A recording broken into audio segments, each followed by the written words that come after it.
Asifiwe takatifu. Hallelujah. I'm Elder Cosme Sims. Na mimi Mama Felicia Bokesins. And we are Jesus Reigns Restoration Ministry. Amen. And this is part 2 of our lesson. Sehemu ya pili ya somo letu. Hallelujah. Hallelujah. This is part 2.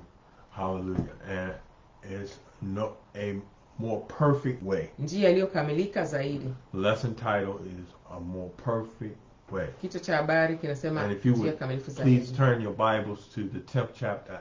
Tafadhali tuelekeze Biblia zetu Matendo ya Mitume sura ya 10. And we're going to start at verse 9. Tuanza mstari wa 9.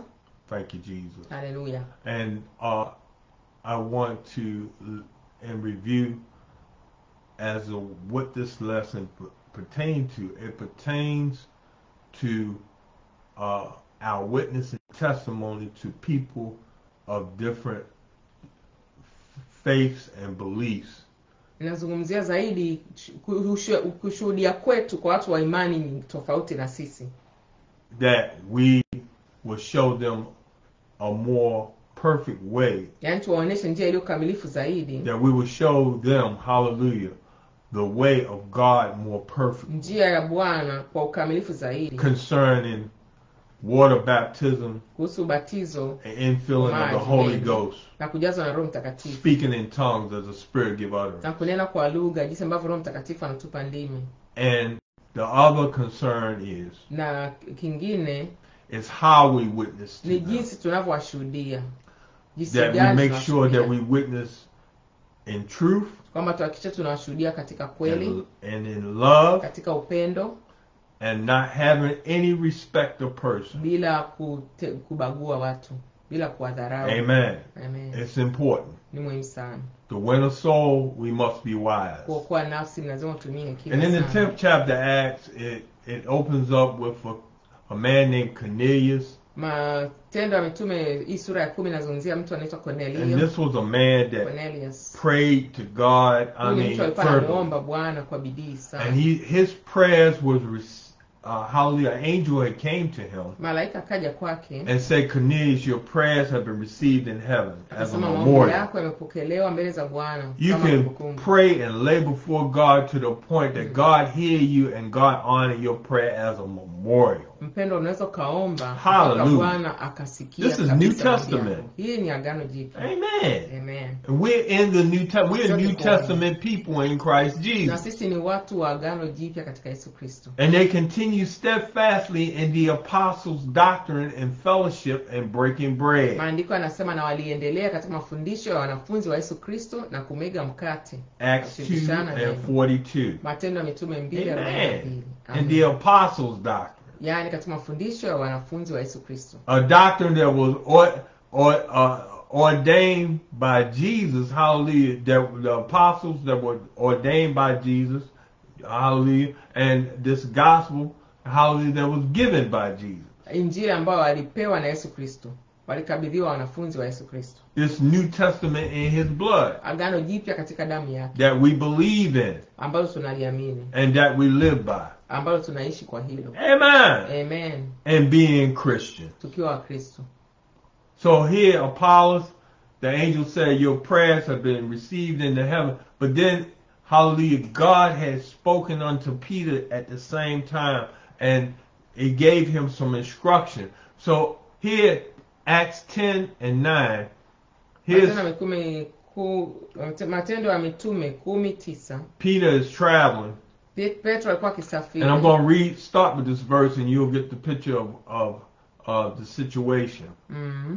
Hallelujah. And we're talking of this is to illustrate of not having any respect of person. Hapa inatufundisha tusiwe na ubaguzi wala upendeleo kwa mtu yoyote. Not to have respect of person. Usiwe na ubaguzi au upendeleo kwa mtu yoyote. Tusiwe na huo. Verse 9, on the morrow, as they went on their journey and drew nigh unto the city, Peter went up upon the housetop to pray about the 6th hour. Read. Hallelujah. Hata siku ya pili walipokuwa wakisafiri na kukaribia mji, Petro alipanda juu darini kwenda kuomba, yapata saa 6 ya mchana. 10, and he became very hungry and would have eaten, But while they made ready, he fell into a trance. Read, please. Haleluya. Akasema, mstari wa 10, akaumwa na njaa sana, akataka kula.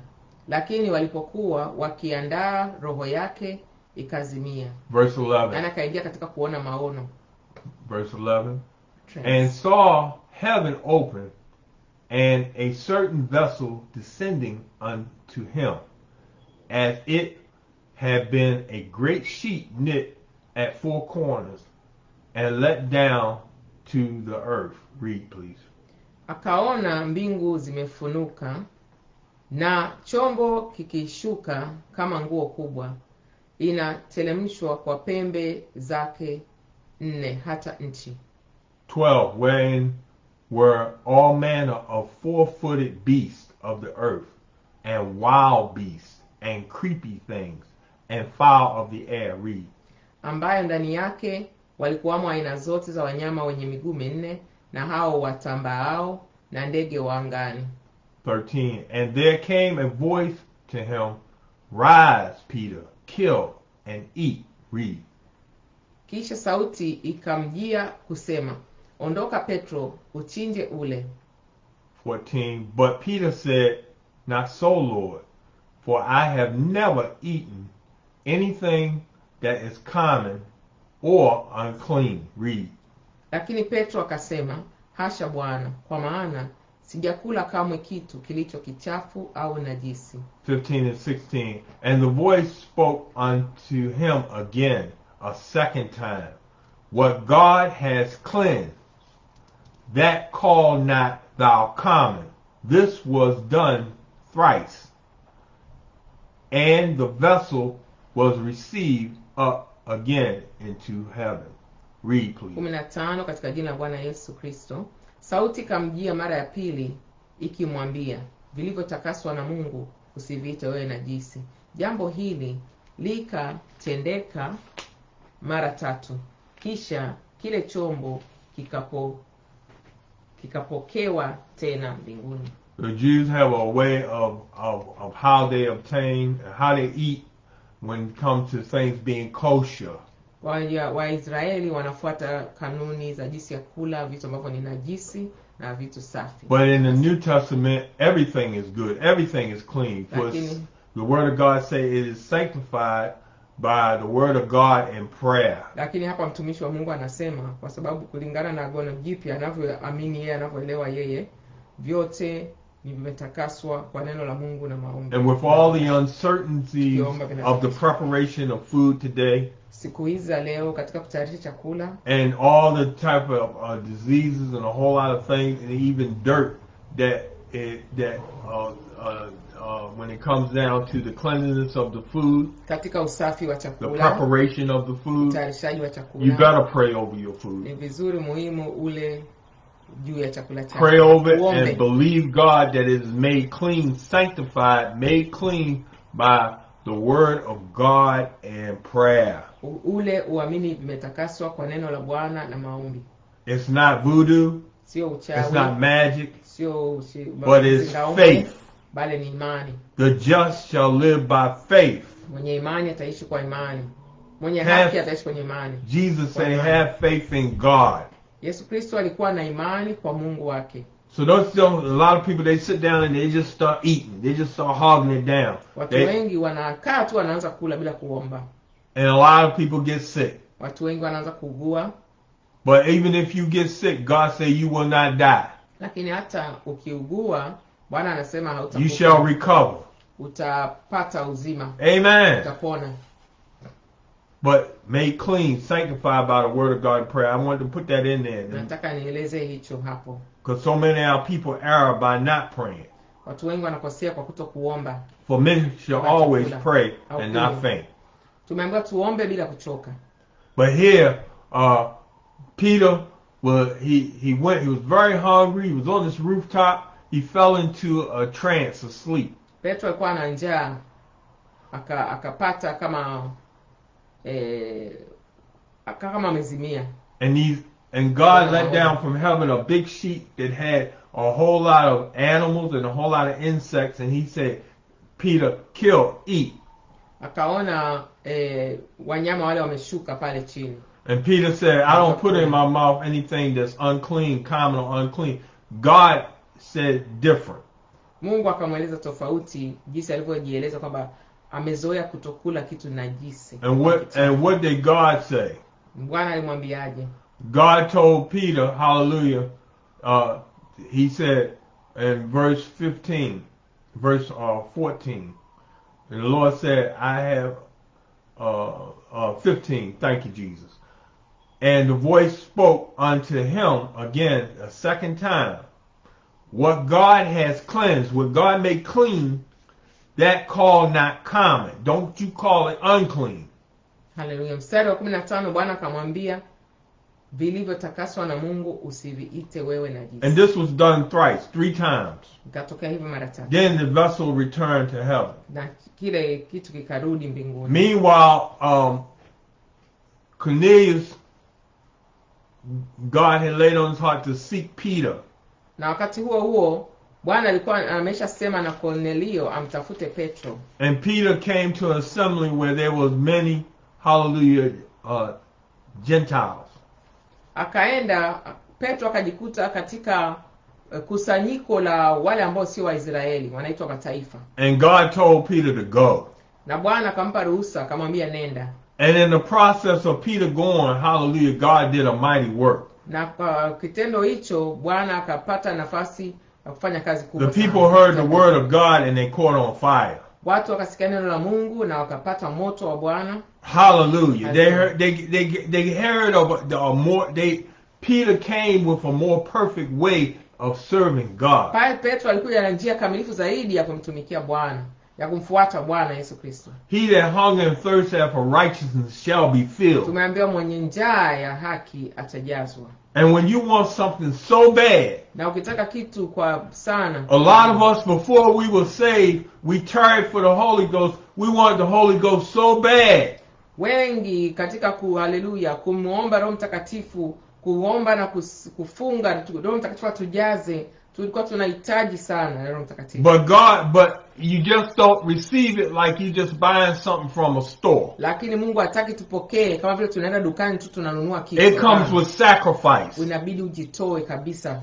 Amen. You have to sanctify yourself. Inabidi ujitakase, ujiweke wakfu. You have to set yourself apart from the world, the things of the world, mambo ya ulimwengu, and pick up those things which are of God, na kuchukua yale ambayo ni mambo ya Bwana, and be holy, and being holy before God, kuwa mtakatifu mbele za Bwana, and put in practice, hallelujah, those things which are holy that God had mandated us to be before Him as a people. Na kutimiza yale mambo ambayo Bwana ametuahidi tuyafanye mbele. Because it's a commandment to be holy as He is holy. Maana tumeamriwa tu watakatifu kama ambavyo yeye ni mtakatifu. That take an effort. Inachukua bidii. That's something we gotta do. Ni kitu ambacho inabidi kukifanya. Amen. To be the children of God. Kuwa watoto wa Mungu. And here in verse 34. Mstari wa 34. Peter opened his mouth and said, of a truth, I perceive that God has no respect of person, but in every nation, he that feareth him and worketh righteousness is accepted with him. Read those 2 verses, please. Mstari wa 34 na 35 katika jina la Bwana Yesu Kristo nitasoma. Petro akafumbua kinywa chake akasema, hakika natambua ya kuwa Mungu hana upendeleo, bali katika kila taifa mtu amchaye na kutenda haki hukubaliwa na yeye. Amen. Amen. See, Peter had a little bias and prejudice about what he did as far as serving the people. Kabla ya hapa, Petro alikuwa na ubaguzi kiasi fulani kwa jinsi anavyomtumikia Bwana, anavyotumikia watu wa Mungu. And God made a correction to him. Na Bwana akafanya marekebisho kwake. And teaching him, even the apostle that he gave the keys to heaven to. Hata wanafunzi wa Yesu aliyowapa funguo za mbinguni. It is not to be biased or have respect of person. Kwamba siwe na upendeleo wala ubaguzi. And he said, I see that God has no respect of person. Naona Bwana hana upendeleo. And he had to remind himself and how he had to deal with God's people. Akabidi amkumbushe jinsi ya kuenenda na watu wake. Even though he was before Gentiles, he had to treat them with a level of respect. Hata kama alikuwa mbele ya mataifa, ilibidi alilazimika kuwachukulia kwa heshima. And what God had said, that which I cleanse, don't call common or unclean, he wanted to give him an example. Ndio pale alipoona maono, Bwana akamwambia usiseme nilichokitakasa ni najisi. Bwana alitaka amuoneshe mfano kwa vitendo. And that example was the Gentiles being filled with the Holy Ghost, hallelujah, before his eyes and the Jews that were with him in the house of Cornelius. Na kwamba mfano huo ni kwamba wa mataifa ambao wamejazwa Roho Mtakatifu ambao watawakuta hapa kwenye nyumba ya Cornelio. But any nation that fear God and worketh righteousness, trust God and do good, is accepted with him. Maandiko hapa yanasema kila taifa linalotenda haki na kumwogopa Mungu, Bwana Mungu analikubali. We have a lot of nations in the world today that if they just take these words and believe God for his word, God will bless them, keep them. Things will change for them. Kuna mataifa mengi ambayo wakitii hili neno hapa, Bwana atawahifadhi. God, just like he turned around that situation with Nineveh, where he was going to destroy them, when they fast and prayed to God for mercy, God reversed the situation. Hallelujah. Hallelujah. Thank you, Jesus. Kama kule Nineva, Bwana alipogeuza hukumu yao, walipojinyenyekeza wakafunga na kuomba na kumsihi Bwana, wakaomba toba. Na mataifa ya leo yakifanya hivyo, Bwana atatenda mambo makuu kabisa, atabadilisha hali za nchi zao. The Lord said, repent and believe the gospel. Bwana anasema tubu na muamini Injili. When we turn from our way and turn to God's way, there's a blessing. Tunapotoka kutoka kwenye njia zetu na kwenda kwenye njia za Bwana, kuna baraka. Amen. Amen. Hallelujah. So Peter, he said also in verse 36, the words which God sent unto the children of Israel, preaching peace by Jesus Christ, he is Lord of all. Read. Hallelujah. 36. 36 katika jina la Bwana Yesu Kristo. Neno lile alilo wapelekea wana wa Israeli, akihubiri habari njema ya amani kwa Yesu Kristo, ndiye Bwana wa wote. That the word I say, ye know, which was published throughout all Judea, and being from Galilee, after the baptism which John preached. Read. Jambo lile ninyi mmelijua, lililoenea katika Uyahudi wote, likianzia Galilaya, baada ya ubatizo aliyouhubiri Yohana. Verse 38. How God anointed Jesus of Nazareth with the Holy Ghost and with power, who went about doing good and healing all that were oppressed of the devil, for God was with him. Read. Amen. Habari za Yesu wa Nazareti, jinsi Mungu alivyomtia mafuta kwa Roho Mtakatifu na nguvu, naye akazunguka huko na huko, akitenda kazi njema na kuponya wote walioonewa na Ibilisi. 39. Kwa maana Mungu alikuwa pamoja naye. Yes. Verse 39. And we are his witnesses of all these things which he did, both in the land of the Jews and in Jerusalem, whom ye slew and hung on a tree. Read. Nasi tumashahidi wa mambo yote aliyoyatenda katika nchi ya Wayahudi na katika Yerusalemu, ambaye walimuua wakamtundika mtini. Him God raised up the third day and showed him openly. Read. Huyo Mungu alimfufua siku ya tatu, akamjalia kuridhika. Verse 41. Not to all the people, but unto witnesses chosen before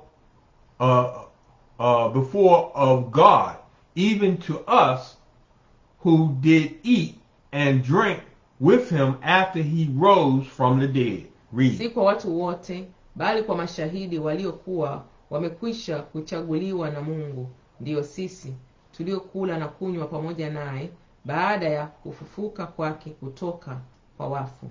42. And he commanded us to preach unto the people and to testify that it is he which was ordained of God to be the judge of quick and dead. Read. 42. Akatuagiza tuwahubiri watu na kushuhudia ya kuwa huyu ndiye aliyeamriwa na Mungu awe mhukumu wa walio hai na wafu. 43.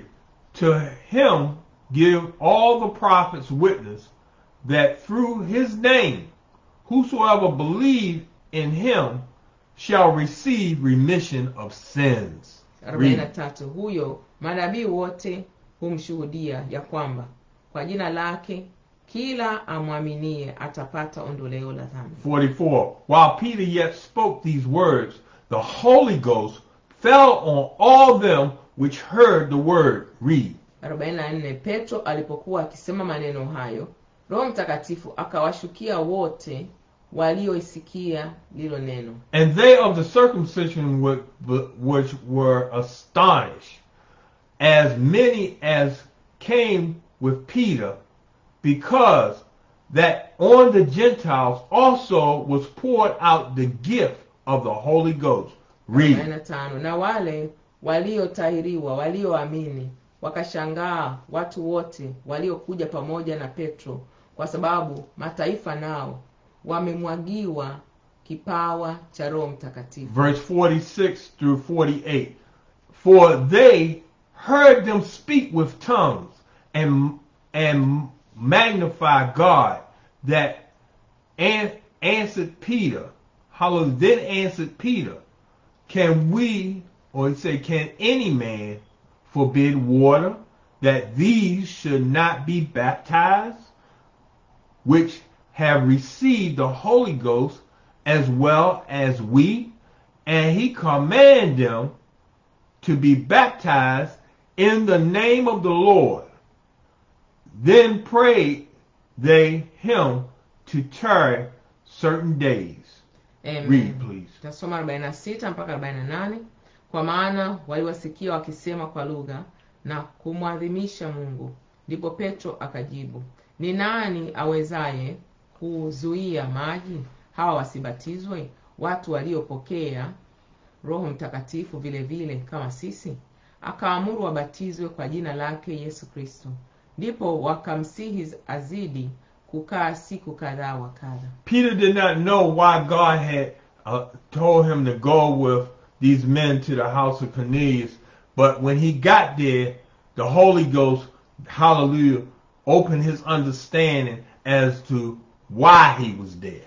Petro hakujua wakati anaenda kwenye nyumba ya Cornelio nini kitatokea, lakini alipofika pale alielewa kwa nini Mungu alimtuma mahali pale. He didn't understand when that sheet came down, when he was in a trance, and that sheet came down from heaven with all those animals and insects, and God said, eat, and not to call what common, that he make common or unclean. He didn't understand the full picture. Hakuelewa picha kamili ya yale maono aliyoyaona ya lile shuka lililo toka mbinguni lina wanyama wa aina mbalimbali. Lakini alipofika kwa Cornelio akaona yale matokeo, ndipo alielewa. But when he got there, hallelujah, he understood that God did not want him to have any respect of person, even concerning not only his people, but mainly the Gentiles. Hallelujah. Not just the Jews, but the Gentiles. Samahani, kutokana na matukio yaliyotoona kwa Cornelio, alijua kumbe Bwana anataka asiwe na upendeleo wala ubaguzi wakati ya mataifa na Waisraeli kuhusiana na imani ya kumfuata Yesu Kristo. And he spoke of Jesus and the mighty works that he done and how they crucified him. Akamzungumzia kuhusu Yesu Kristo na jinsi walivyomsulubu Yesu Kristo. And that he was Lord, Lord of all, that he's God of all. Kwamba yeye ni Mungu na Bwana katika yote. And that believing in his name, you will receive remission of sins. Your sins will be washed away. Just believing that he is Lord, that he is God. Akawaambia kwa kumwamini kwamba Yesu Kristo ndiyo Bwana, utapata ondoleo la dhambi. And through his witness and his testimony and showing them a more perfect way of God. Na katika ushuhuda wake ya kuwaelekeza njia kamilifu zaidi ya Mungu, the people were pricked in their heart. Watu wakachoma mioyo yao. He heard them speaking in tongues. Akawasikia wakinena kwa lugha. In the upper room, 120 of them, when the Holy Ghost fell, they spoke in tongues as the Spirit gave utterance. Wakanena kwa lugha kama ambavyo Roho Mtakatifu alipowapa ndimi. And Peter turned to the Jews that came with him. Na Petro akawageukia Wayahudi that were filled with the Holy Ghost. waliojazwa Roho Mtakatifu hapo awali. And he Kabla ya said, tukio hili. hallelujah. And when he heard them speak and magnify God, hallelujah, praising God, Aliwasikia wakimtukuza Bwana. he said, can any man forbid water Ndio ya 47 akasema ni nani awezaye kuzuia wao that they should be baptized? wasibatizwe? They got the Holy Ghost just like we do. Wamepokea Roho Mtakatifu kama ambavyo sisi tulivyopokea. And in verse 48, he commanded them to be baptized in the name of the Lord Jesus. Unaona mstari wa 48 unasema na akawaamuru. Ngoja nisome. Akaamuru wabatizwe kwa jina lake Yesu Kristo. This is also an example of receiving the Holy Ghost, but you got to be baptized. Hapa ndio tuliposema sehemu ya kwanza somo hili. Unaweza ukapokea Roho Mtakatifu lakini inabidi bado ubatizwe. You can be baptized, but you got to tarry till you be endowed with power from high of the Holy Ghost. Unaweza ukabatizwa lakini inabidi usubiri kupokea Roho Mtakatifu. That's water and Fuata spirit. masomo, funga, omba. That's water and spirit that Jesus commanded us to be born again of, to see and enter the kingdom of Hii God. ndio maana ya lile neno lilosema Bwana Yesu Kristo aliamuru, isipokuwa kwa maji na kwa Roho hatuwezi kuona ufalme wa mbinguni. John the Baptist said, Yohana Mbatizaji alisema, you come for me to baptize you, as you that should baptize me. Alimwambia Yesu Kristo, wewe unakuja nikubatize? Ni wewe ndio unapaswa unibatize mimi. Jesus said, Yesu Kristo akasema, suffer it to be so now. wacha itimie hivi kwa sasa. Allow it to be so now. Ruhusu itokee hii kwa sasa. For we must fulfill all righteousness. Kwa maana inabidi kutimiza haki yote. It's the fulfillment of all righteousness to be born again of the water and of the Spirit in Jesus' name. Ni kutimiza haki yote katika Yesu Kristo. Why? Because Jesus commands it. Kwa maana Yesu Kristo aliamuru. Do you believe Jesus? Je, unamwamini Yesu Do Kristo? you believe He's Lord? Unamwamini yeye ni Bwana? Don't believe Him in part, believe Him in whole. There's a more perfect way. Usimwamini kwa Hallelujah. upande, muamini kwa ukamilifu. Kuna njia kamilifu zaidi. Amen. Amen.